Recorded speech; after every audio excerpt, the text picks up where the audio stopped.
Hello and welcome back to the Bryan Fagan YouTube channel. I'm Bryan Fagan. If you're a non-custodial parent in Texas or about to become one, you may be wondering, what are your rights? What they actually are. Many parents worry that if they don't have primary custody, they'll be pushed aside or left outside of their child's life. But the truth is, Texas law gives non-custodial parents important rights, and today I'm going to explain what they are.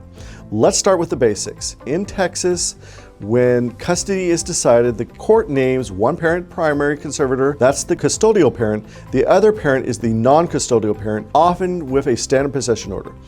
But being a non-custodial parent does not mean you are powerless. Far from it. First, you have the legal right to frequent and meaningful possession and access, what most parents refer to as visitation.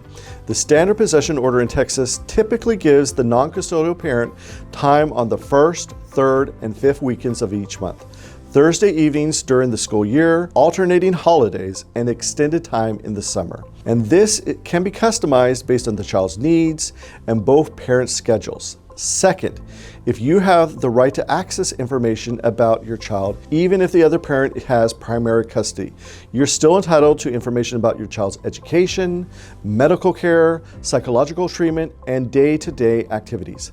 That includes the right to consult with teachers, doctors, and counselors directly. Third, you have the right to attend school activities and medical appointments unless the court has specifically restricted this. You can participate in parent-teacher conferences, receive report cards, and be listed as an emergency contact.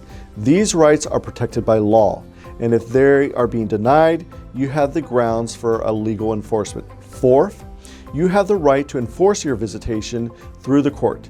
If the custodial parent is denying you access without a valid court order, you can file for a motion to enforce. The court can take action, including ordering makeup time and even penalizing the violating parent. Fifth, you have the right to request modification of the custody order if circumstances change. If you move closer to your child, if your work schedule shifts, or if the child's needs change, you can ask the court to revisit your parenting plan. And the court will always evaluate what is in the best interest of the child. Being a non-custodial parent doesn't mean being left out. You have rights, and with the right guidance, you can stay actively involved in your child's life. If you need help asserting or enforcing your rights as a non-custodial parent, schedule a free 30-minute consultation with our office today. We are here to make sure that your voice is heard and your child's relationship with you is protected. And until next time, stay safe, stay informed, and take care.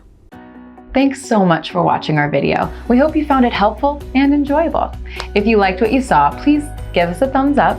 Got any questions or thoughts? Drop a comment below. And if you know someone who could benefit from this video, don't hesitate to share it with them.